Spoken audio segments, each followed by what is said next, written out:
So, real quick, I saw your interview with Jen. Yeah, she's great. She is great.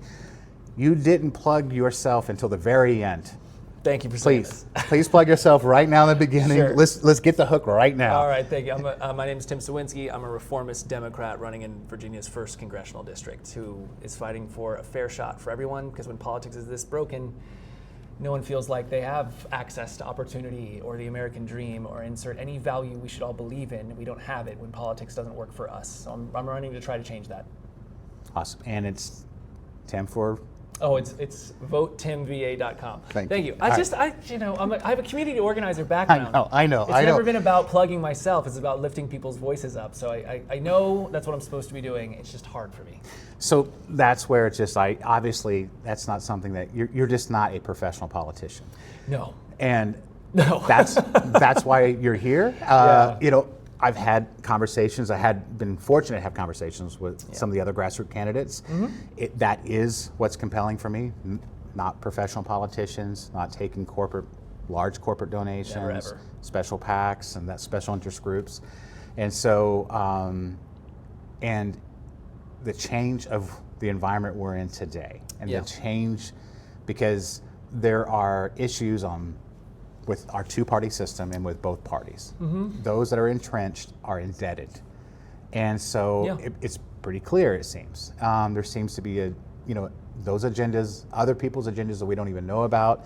And they just seem to be indebted. So grassroots candidates is who I'm trying to support, who I want to try to elevate, get the message out. I had the opportunity to hear you speak several times, and sorry. So no.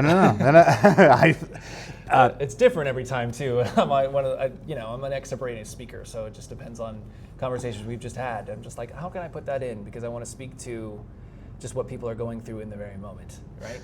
That's what representation I think is supposed to look like anyway. I don't know, again, not a professional politician, so I don't know if that's good or bad, but I think it's excellent. I think it's those that are just tired, and it doesn't matter what party you're aligned to, those that are tired of the current environment again, that's what they want. And I encourage everyone to go out to the events. You are so approachable. Thank you. The grassroots candidates are very approachable. You're not afraid to take on any question. No. Have a conversation with anyone, and I really appreciate that. Thank you. I appreciate you saying that. I don't think anything that I do or any of these grassroots candidates do is noble. I think this is the standard we should come to expect. One of the things that I promised myself when running is that I just want to run the way that I want to see some politician run. Okay. So if we can do anything in this campaign, maybe change the level of what we come to expect from our politicians. Let's raise the standard on that. And that means answering every question. That means, you're saying being approachable. I think we are the ones who should be approaching you. The House of Representatives was designed to be the most accessible branch or part of the federal government. And Two-year cycle, but it's larger, the people's house. I mean, house. That's why they're number 3 in line for the president. Yeah. Because we were supposed to have the most direct access to what's going on the ground in people's lives and livelihoods. That's a promise we've broken. That's a dream we've forgotten about. And if you mention this, it's just like they have agendas we don't hear about. They're indebted to forces that don't necessarily have our back and that don't care about opportunity for all people or dignity for all people, and they don't mind exploiting the divisions that exist in our society. We have to change that, because you're right, it's not about Democrat versus Republican, it's not about left versus right, it is about who has power right now and who does not. And as a community organizer, I can see every single day that most people who should have power don't. And unless we're trying to talk about that, then people can keep forgetting about parties, and people can still throw away and say, they're all politics, they're all corrupt. And I'm running out of excuses to tell them that they're wrong.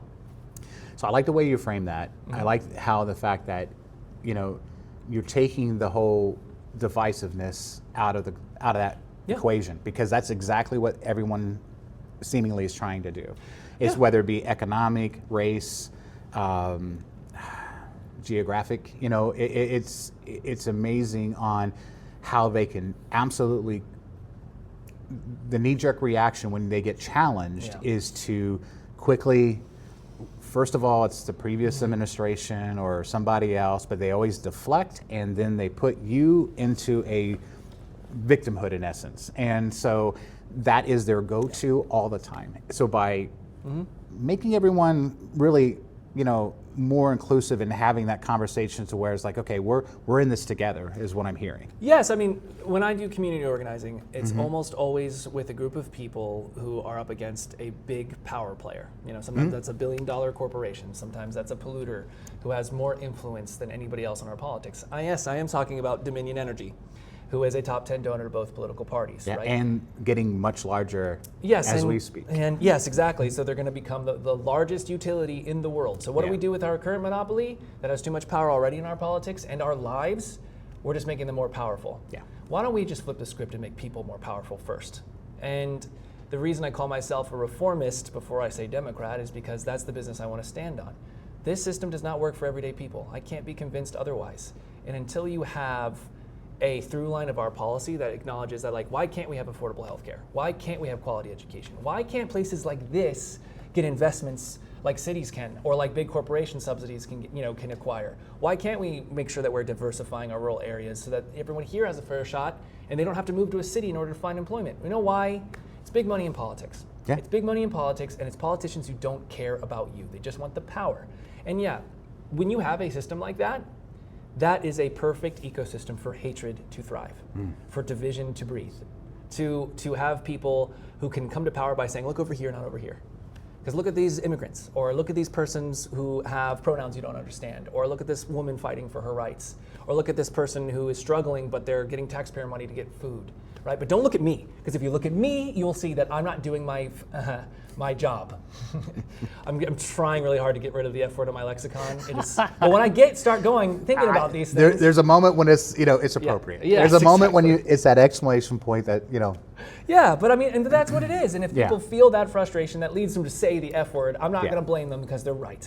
Republican, Democrat, everyone at this point, no one feels like their voice matters. And that, to me, that's the worst part. Because in my community organizing, yes, we lose more than we win. But when we do win, it came from us. It didn't come from anyone else. People need to be reminded that they can be their own champion. And does that sound a little corny? But yeah, I don't care, because we're in an era of greed and division. I want to bring about the era of kindness, of opportunity, and hope. Well, I think a lot of the MAGA movement was disenfranchised, not being heard. Absolutely. No one was speaking for me or representing me. Yeah. And so it's the same through line. It's that same, issue that, and they're not wrong. No. But I draw the line at hatred. I draw the line at rhetoric. Thank you. But you were correct, right? It's a bunch of people who think that the system is broken, and that part they're not wrong on. So the blinders, the hatred, all the rhetoric, I absolutely couldn't agree with you more. Right. I don't know how you could say or prophesize about freedom when you try to restrict and not let someone live their own life. Or how about patriotism? Why do they get to own patriotism? Why do they get to wrap themselves around the flag, but then saying some of your fellow Americans, they're your enemy? You can't square those things. That's not possible. Those things are mutually exclusive. You're damn right that I care about a kid I will never meet and if they have food assistance around. You're damn right that I think teachers who are heroes in our society, my mom is one of them, by the way, should be celebrated, not villainized. Yeah. That's what makes a patriot. That's what's most important. And our 100%. best moments in this country have come from that mentality, when we are in this tapestry of shared struggle, but also shared success. Yeah. We get back to that mentality, then we can be truly great. But until then, it's scapegoating, and then they're going to rob you while they get you distracted. That's it. That's the 100%. whole ball game. That's 100% agree. Thank I grew up outside of military bases. My father, he worked for the Army. He was a civilian, worked for the Army. I had been into 12 different schools up until my 9th grade, so we moved a lot. Oh, wow. Yeah, so you had to make friends quick. 9 schools in 10 years. Oh, there you go. All right. So you know how to no make wonder friends. we get along. Exactly. No, I don't. That was the problem. Well, so I was brutally shy, but Same. I you wasn't a believe it? wallflower because it was survival. Yeah. And that's kind of how I saw it. Yeah, And, yeah. But in the house, my parents, the way we were raised was, in essence, everyone's Army green. So all of my friends, they were either Asian, black, white, European, mixed race, and it's just, it's really the whole, it could be anyone. And the way it was, and that community were Army Green. You know? Right. Now, we lived off base because he was a civilian, so we didn't live on base. So it was also a mix of, whatever little community that we lived in, whether Indiana, Iowa, Kentucky, all these different rural areas.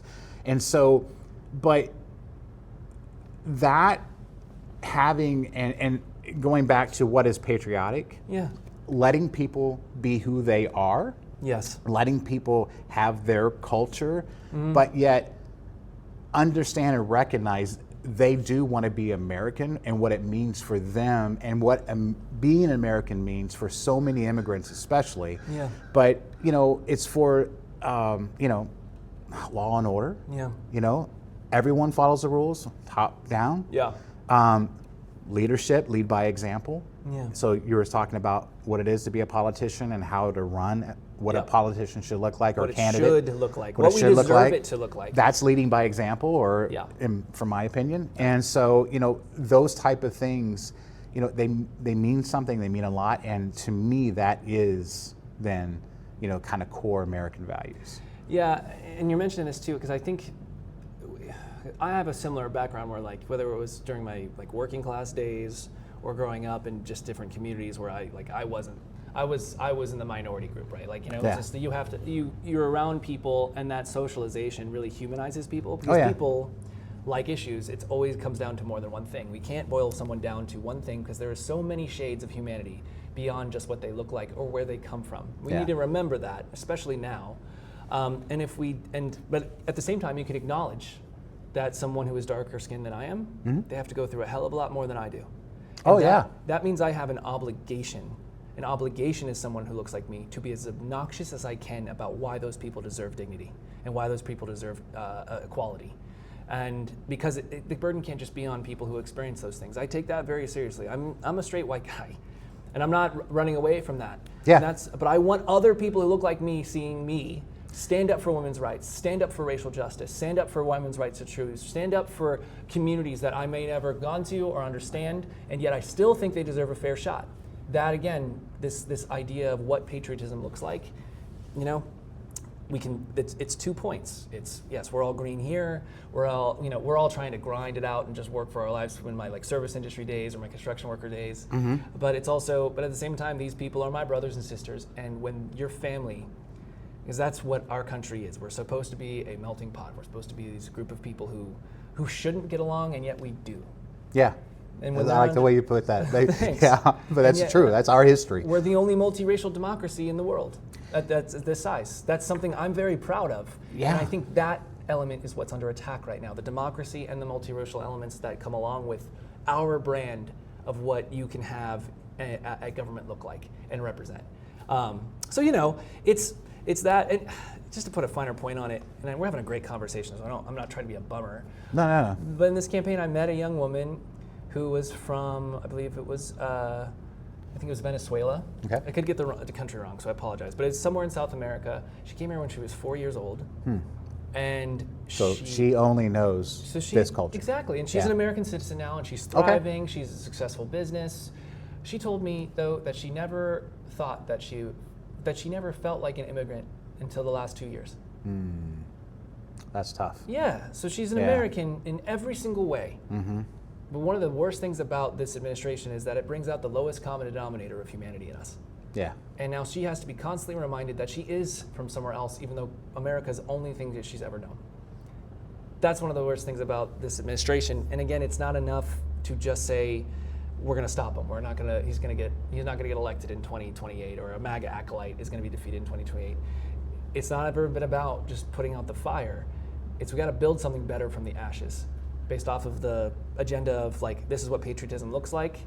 This is what I think dignity looks like. This is what I believe taking care of one another looks like. And let's have that be the foundation of our public policy. Love it. Absolutely. Good. Love it. Great. Yeah. No, there's lines that have been It'd be hilarious if you're disagree wholly. Well, let's turn a corner. There's a door. Yeah, there's a door. Jump out. Watch the first step.